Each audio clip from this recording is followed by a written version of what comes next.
Finding it hard to connect with your partner during COVID or struggling to feel grounded and centered? Then watch this IG Live and figure out how to center yourself during these challenging times. Hi, my name's Laura, and on this channel, I help you find optimal health through knowledge and movement.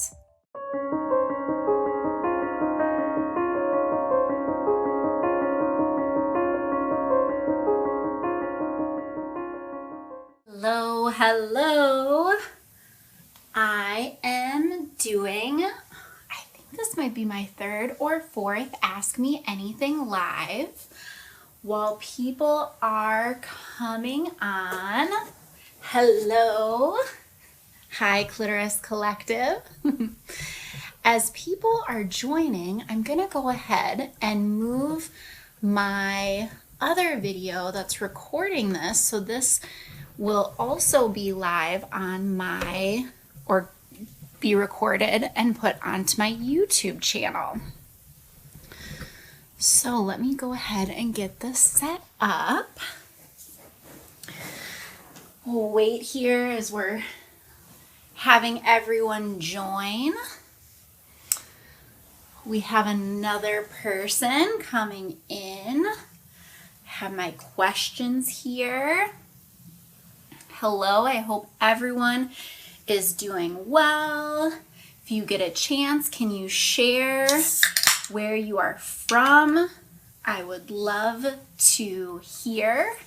I'm in Rochester, Minnesota, which is about an hour and a half from Minneapolis or the cities, Twin Cities. I would love to hear from other people where they're from if you feel comfortable. If not, no worries. I know I've got lots of people following me from all over the place. Hello. Great. So we have 4 people in so far. I think it would be wonderful before we start this going into the questions for Instagram Live, if we could go ahead and do a grounding activity. I know, hello Molly. Hello, good. We have more people joining. Awesome.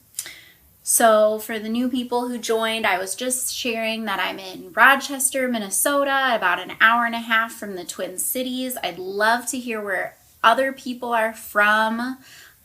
Share in the group. I think now is just such an amazing time to have online communities since we are not necessarily allowed to get together in bigger groups.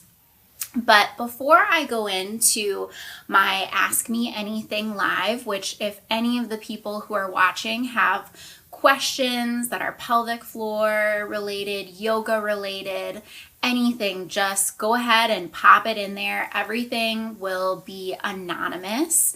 I won't call you out or anything like that. But I'd love to do just a grounding and centering little exercise right now. I know I feel a lot of times just like my energy is really high and out there. So if everyone can just take a moment to take a nice deep inhale and go ahead, and as you take that nice inhale and that nice slow exhale, do a body scan and see if you feel any areas of tension, stress, strain. Maybe there's a sense of dis-ease or anxiety. And I want you to focus in on that space in your body. Mine right now is kind of this right side body, right where my curve of my back from between my shoulders connects with the curve of my low back. I'm feeling tightness there, and I want you to really focus on it. Bring all of your intention, all of your energy to whatever that space is in your body. And on your next exhale, I want you to exhale that tension, exhale that anxiety. And as you inhale, think about the nice healing energy that you need to give to yourself, whatever that is. Maybe it's some happiness, maybe it's some calm, maybe it's some kind of sunshine, and inhale that into that space.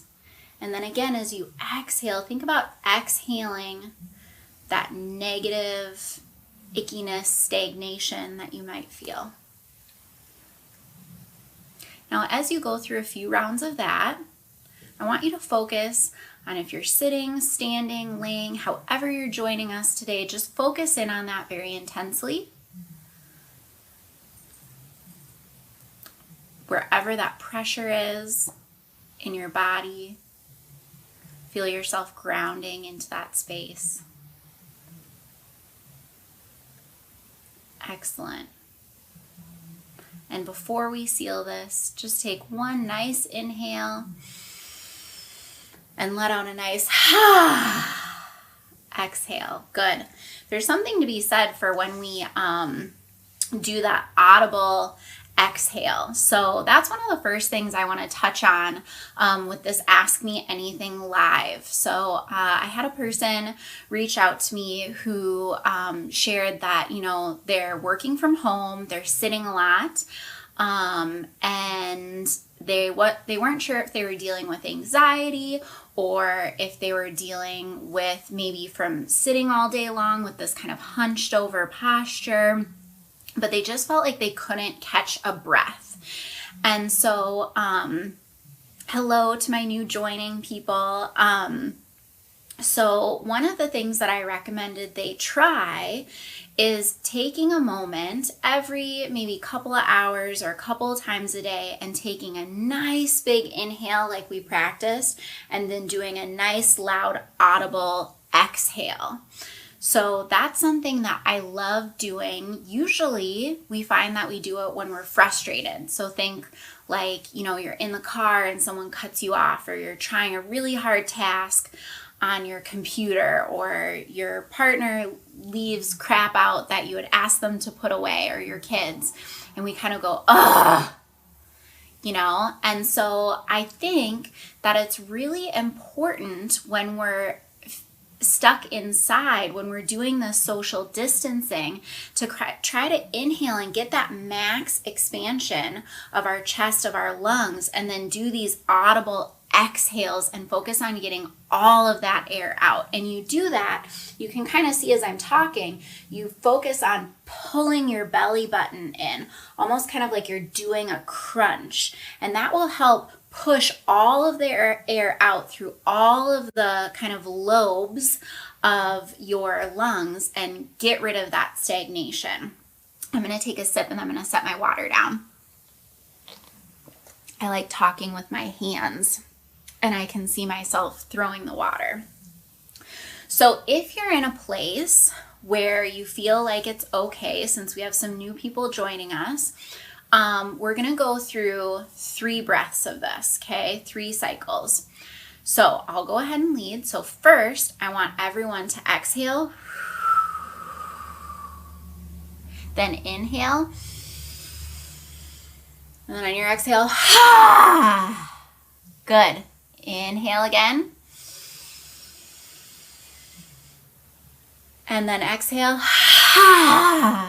Now this third one on your own.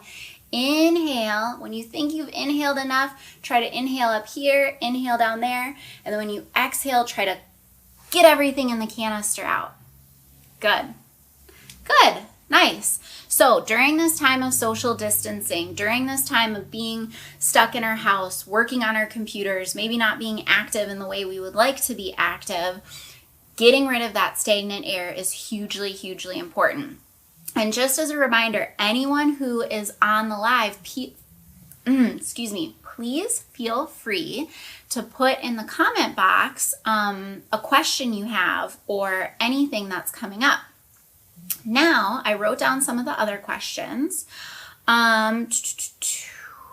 So we have one that I really, really like, and this has been something that was a question that was brought into me, as well as people who've reached out to me directly on messaging, which is they think they have a pelvic floor issue, but they're not entirely sure. So they're dealing with leaking, or they're dealing with pain, or maybe with inserting a tampon, speculum exams, pain with intercourse.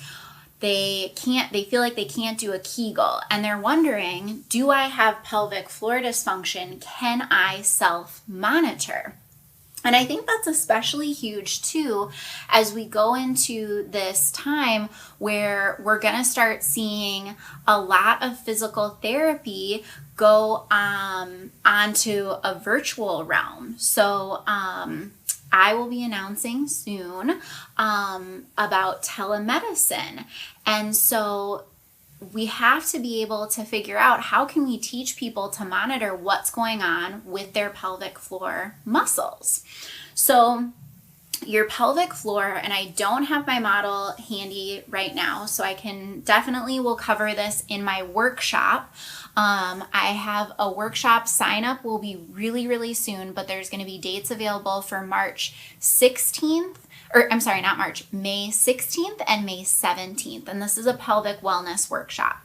So what you can do is, your pelvic floor has 3 layers. So if we think about our vaginal opening, about 1 layer deep, when you go one to this first knuckle, that's layer 1.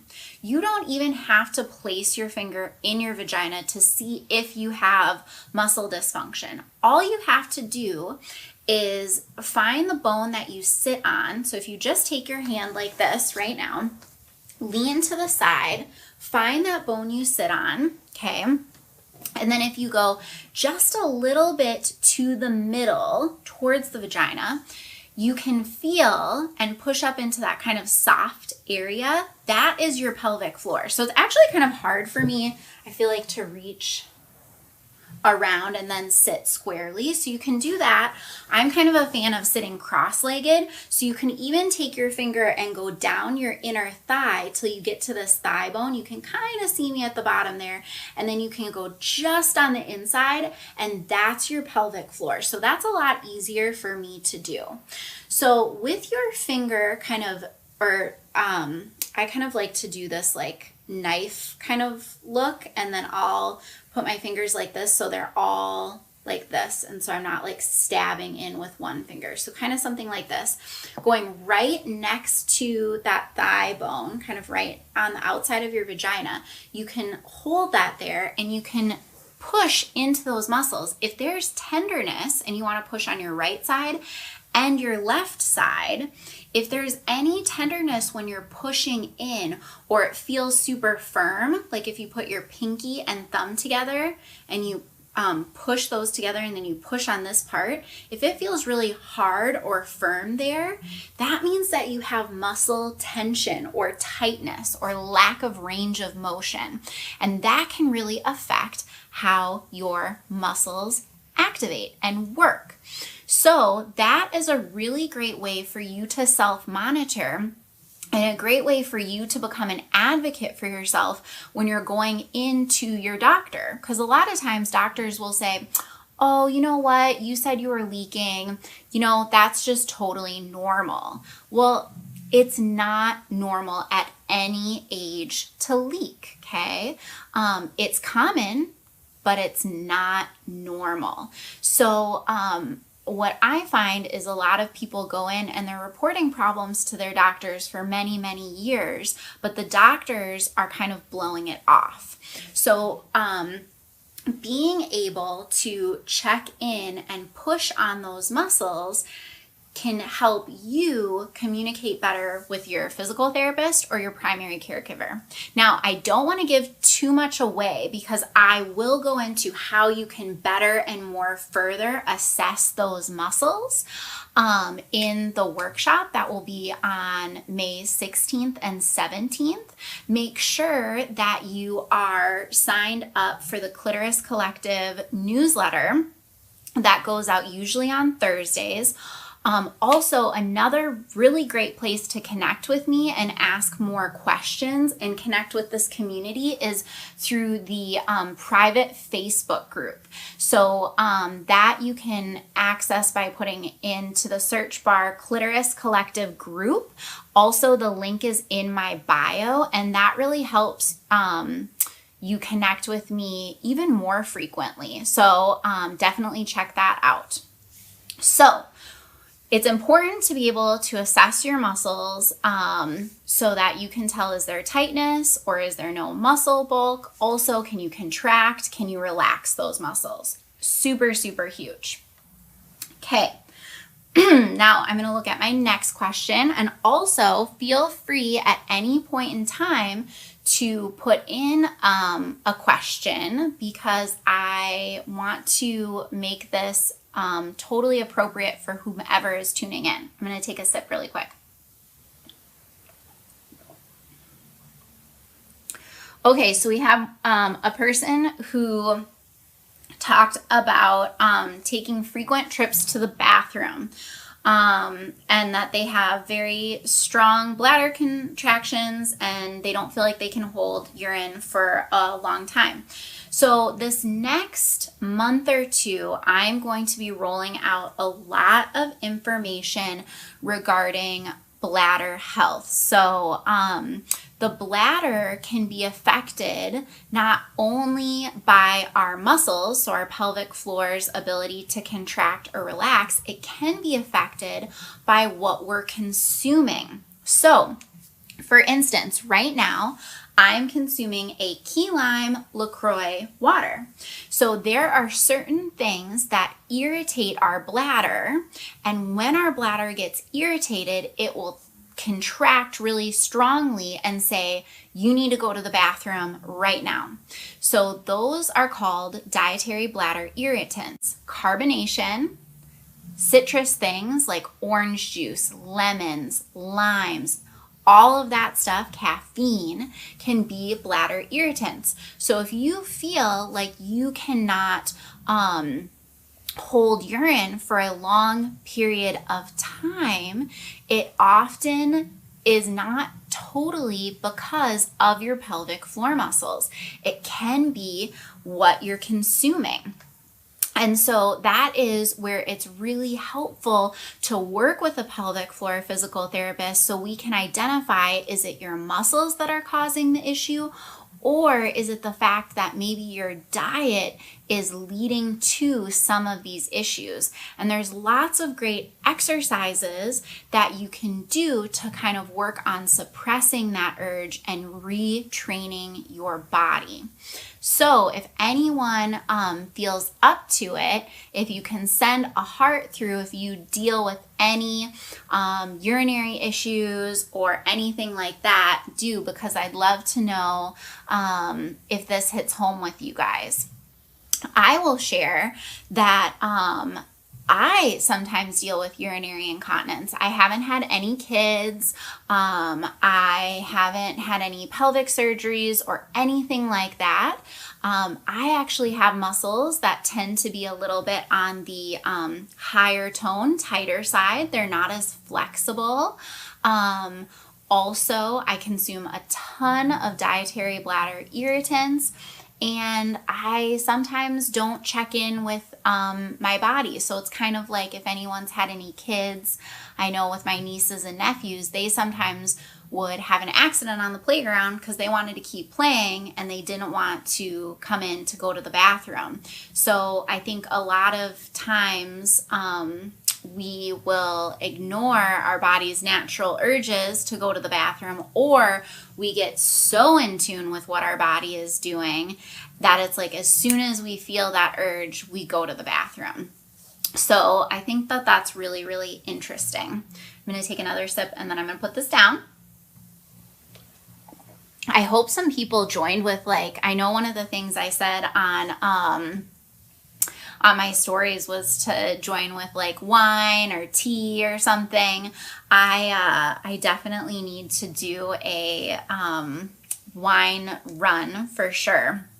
Now, One of the other things that really came through, and I think this was definitely because I was doing that giveaway. So I want to show you guys, hang on one second, what I am giving away.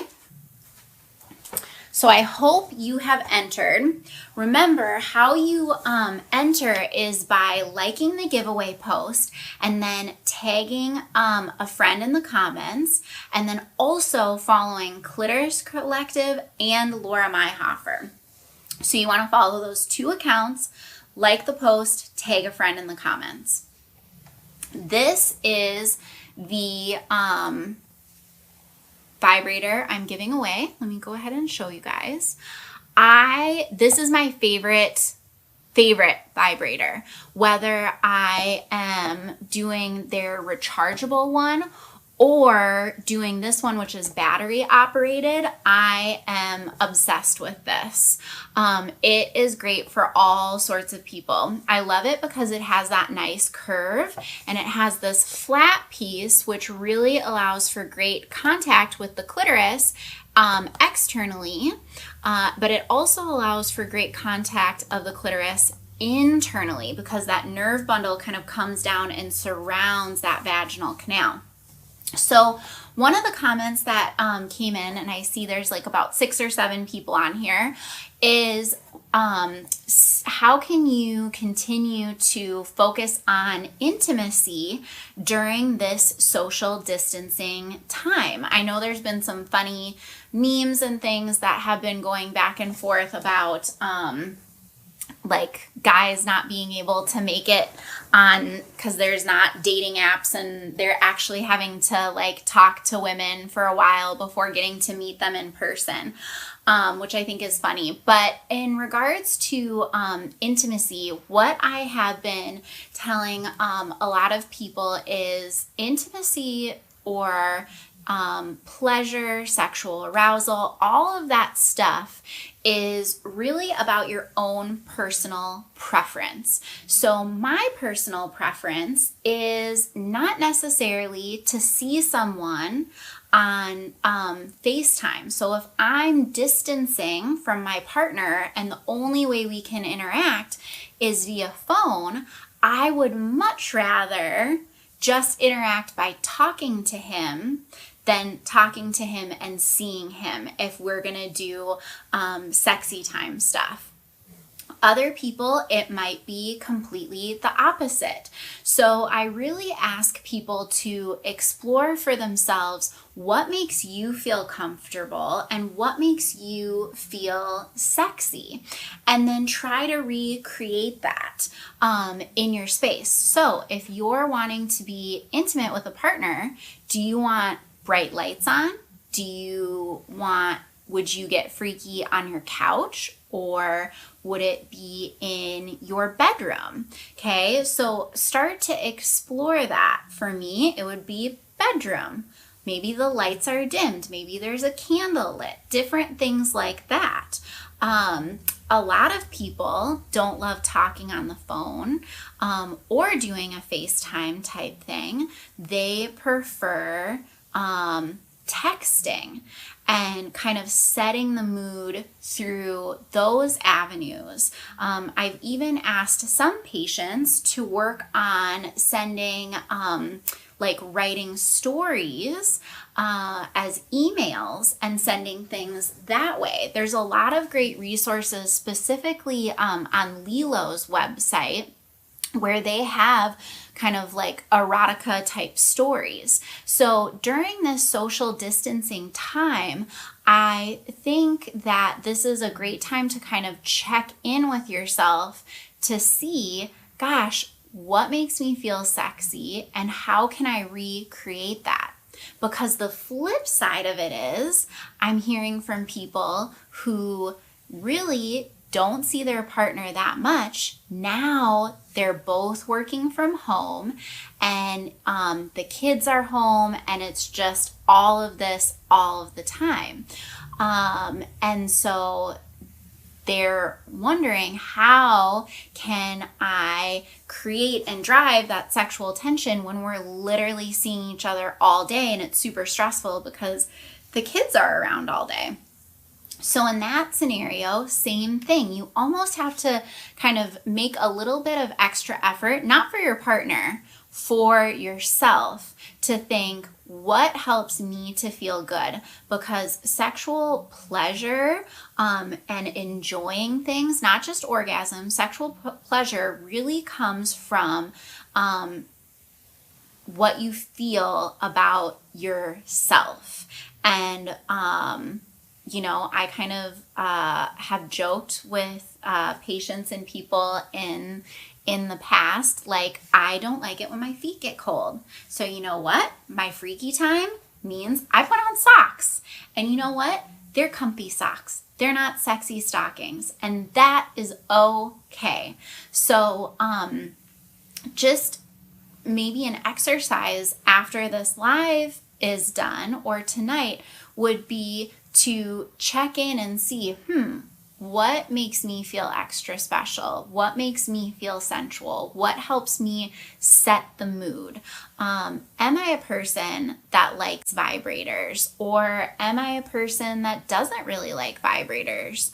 Or gosh, my kids are around all freaking day and I need a vibrator. Like this one has 12 different modes, but it also is really a quiet vibration. So that is huge. I actually got rid of some vibrators of mine because you turn them on and it was like, God, am I starting the lawnmower or something? It was just so funny and crazy. So really looking to see what might your barriers be to feeling comfortable, and then going from there. So we've talked about lots of good sexy stuff. I haven't lost too many of you, which is great. I see some new people have joined. Hello. Oh, I love the hearts. I hope that means that you love the sexy stuff. Good. I will say I did a podcast with Danielle Ferguson. She's Detoxing with Danny. She's on here. I follow her. We talk a lot. And I don't know if any of you listen to it. You can find it on my blog. But I talked about before sexy time, I will like stretch my hips and stuff. And so that is another thing that has really come up with for people is we're having to do a lot more sitting. Some people are having to do a lot more food prep because their kids are home all the time. And so they're having some low back pain, and it's really affecting what positions they can get into during sexy time. So anything where you're working on stretching or opening your hips is going to be super, super huge to help you feel comfortable during that time. I have a lot of really, really great articles that talk about stretching, and then I have videos on YouTube that show you how to do the different stretches. But as much as we can stay limber and comfortable, that is what will help us from a sexual standpoint. Now, another thing that I want to transition to, and a huge question that came in, was how do I get stronger? So if any of you follow my stories regularly, I am always talking about my own workouts, and I like to do Orange Theory. Right now is a really great time to check them out. You just type in Orange Theory Fitness and the date, and it'll give you whatever the workout is. Now, the biggest thing that I have found in success with working out and helping women get stronger has to do with body positioning and form. Many times when people,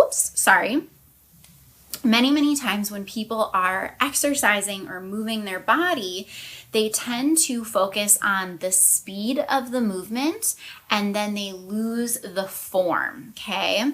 So when I talk about form, what I mean by that, and I'll go ahead and show you here from the side, I'll get up here, is we want to look at our spine. So I'm going to go up nice and tall. So if this is me arching my back and this is me tucking my tail, I want to find where that happy medium is. So I don't want to be arched and I don't want to be totally flat like this. I want to go ahead and find that nice, gentle ease. From this nice, gentle spot, you can then work on engaging your tummy. So pulling in your ribs. And you're doing it not by going like this and tucking your tail.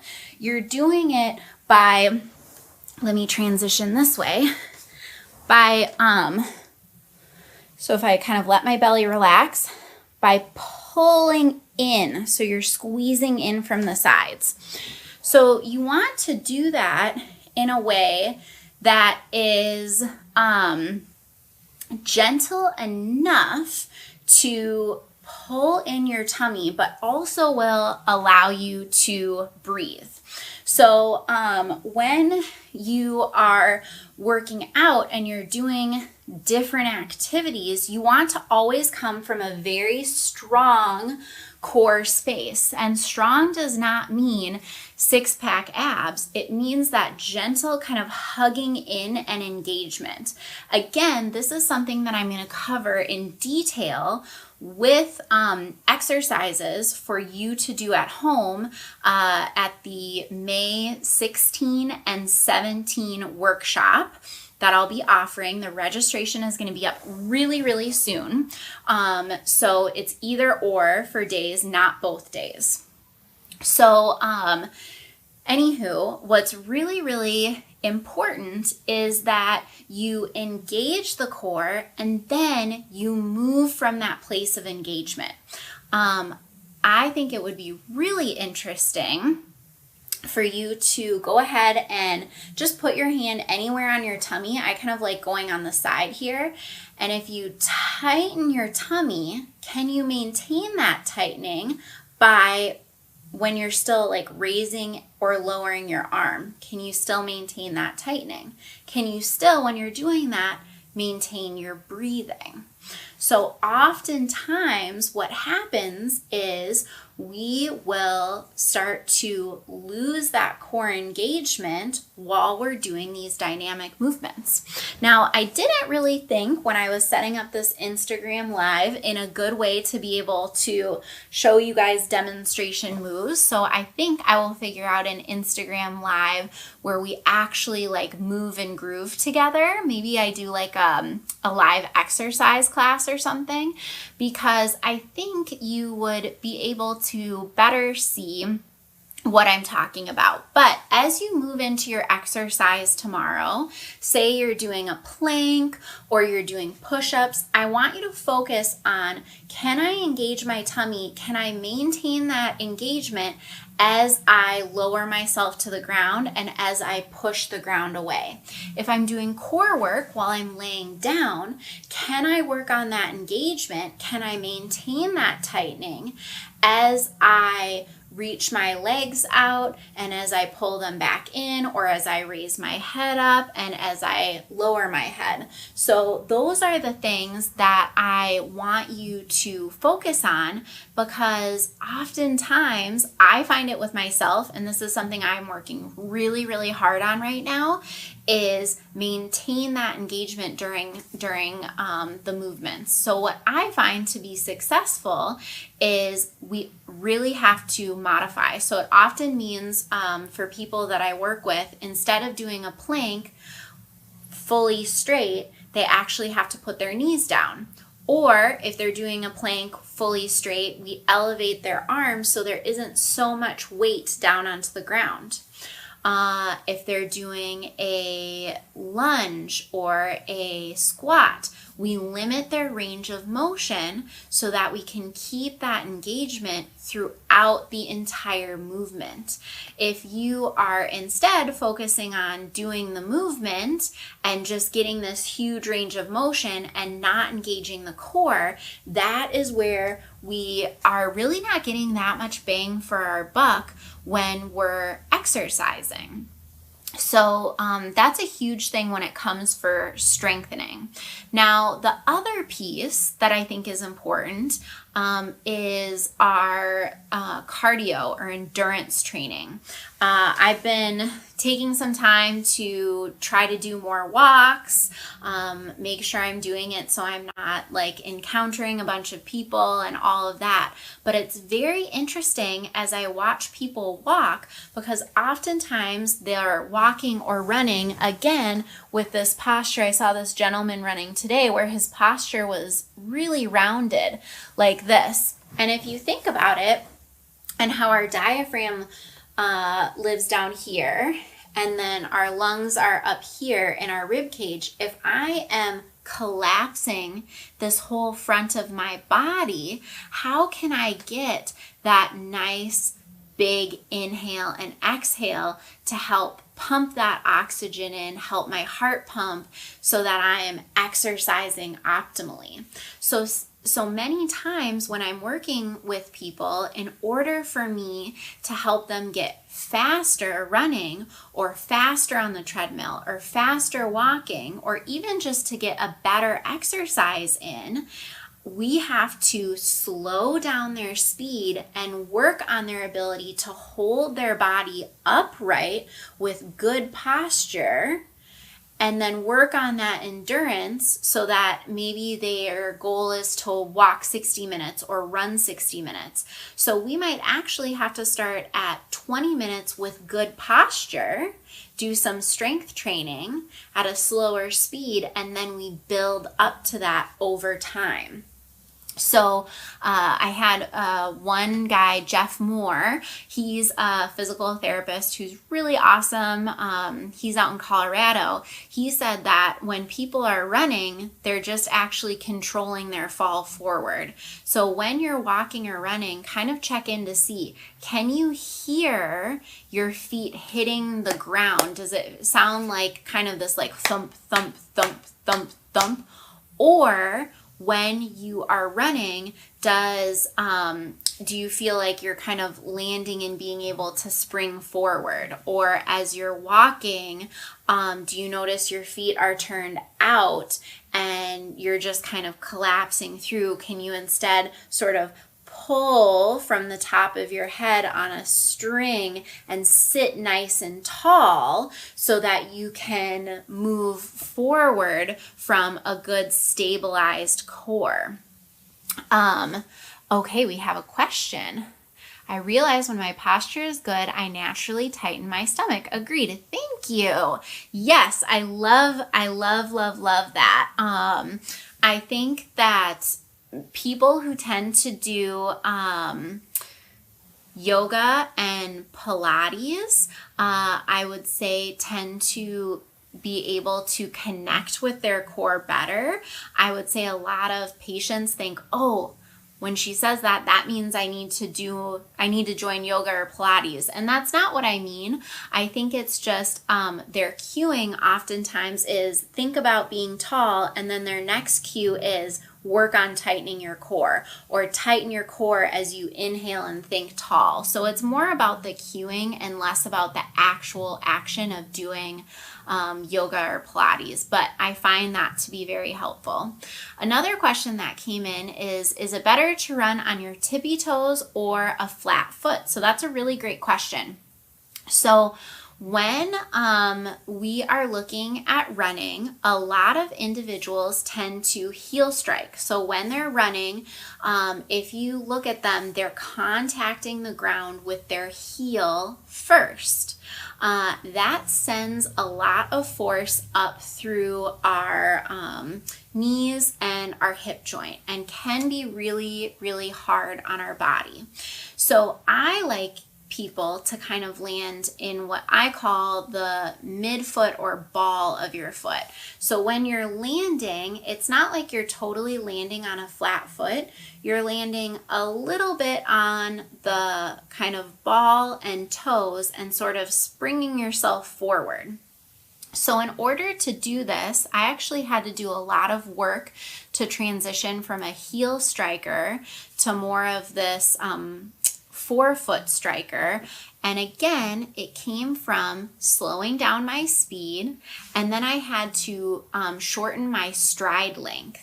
So when we are really trying to do a longer stride, oftentimes that encourages that heel striking piece of things.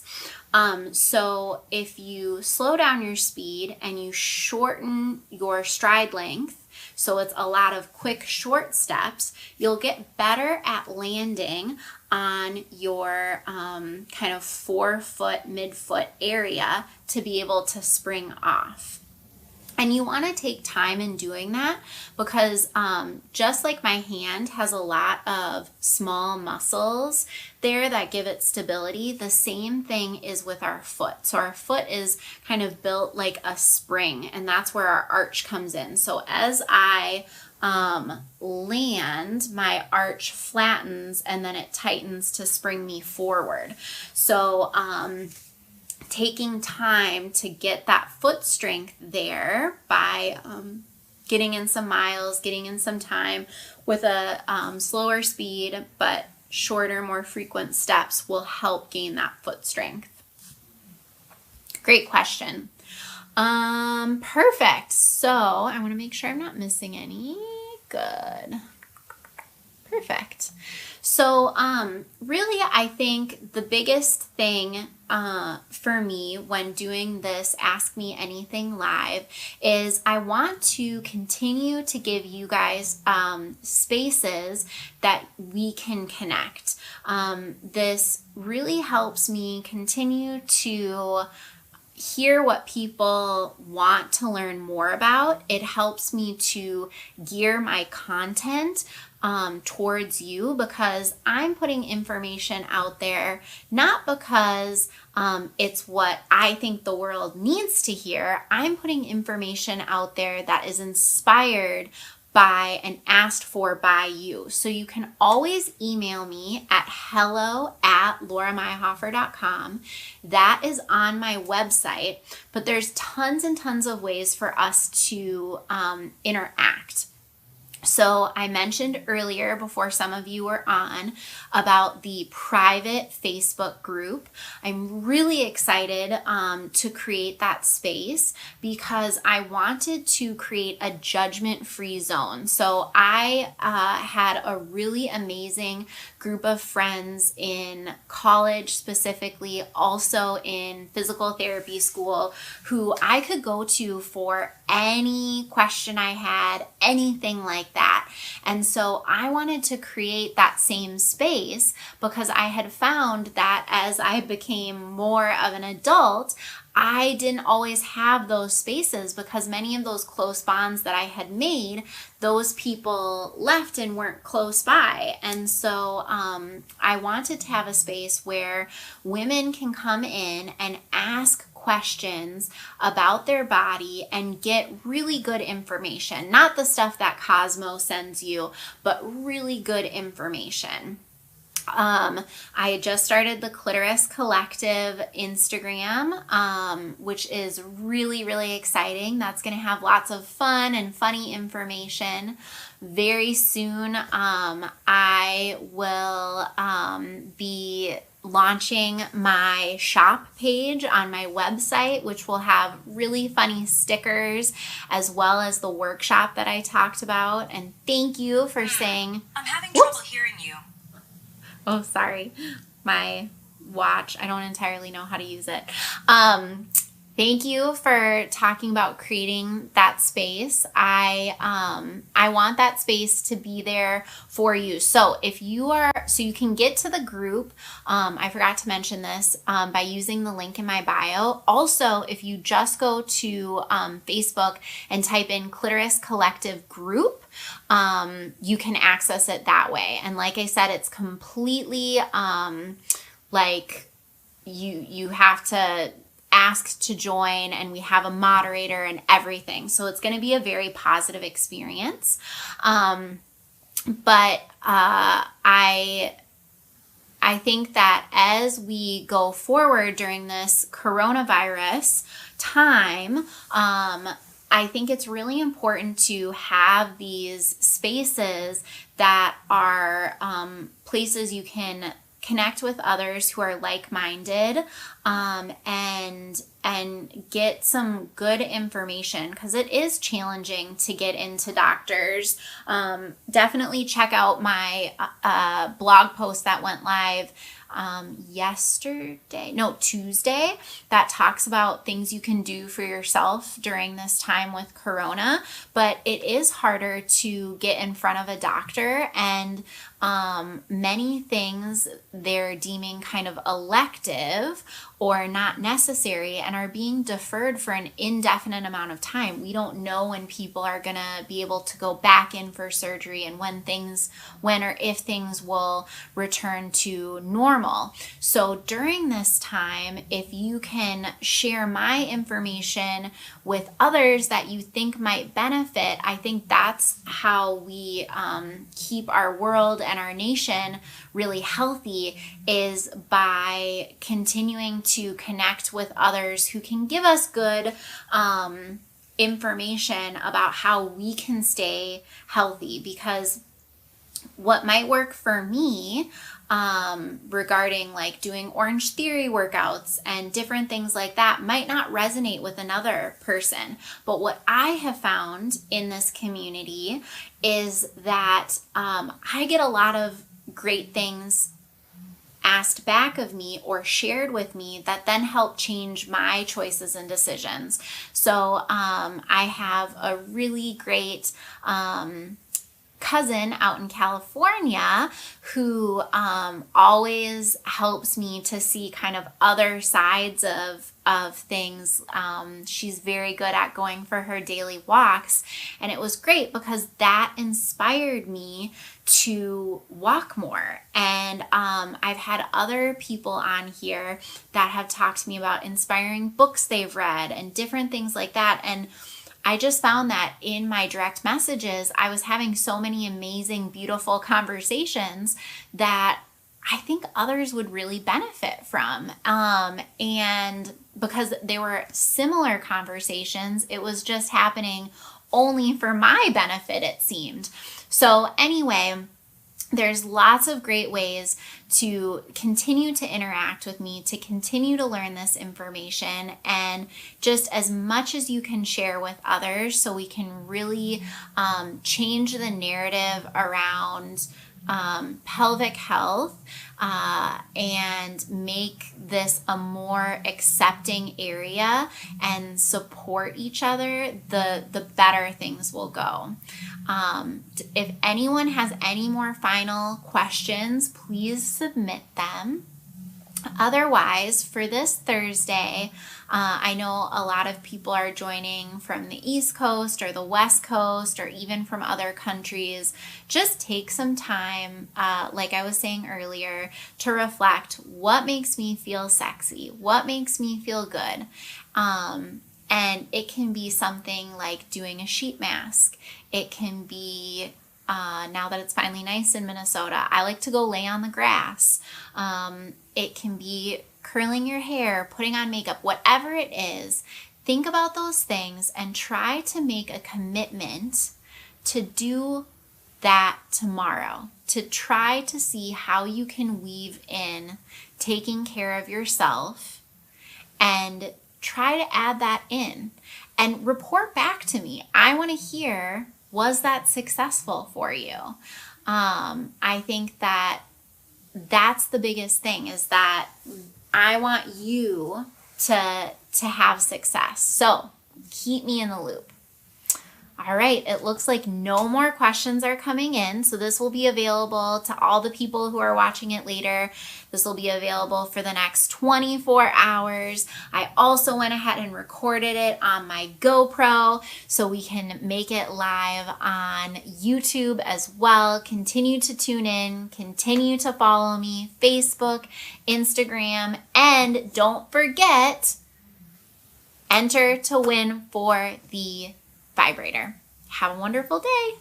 If you want to know the why behind how deep breathing is effective and get in some practice, click on this video to do just that. I'll see you over there.